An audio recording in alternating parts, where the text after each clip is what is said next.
যদি বলা হয় তো যে তুমি 2 হাত দিয়ে ধরে জাম দিবা পানি যাও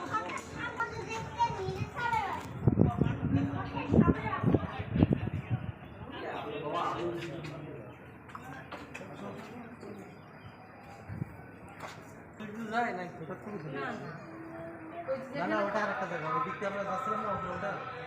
এইটা মনে এই রাস্তা দিয়ে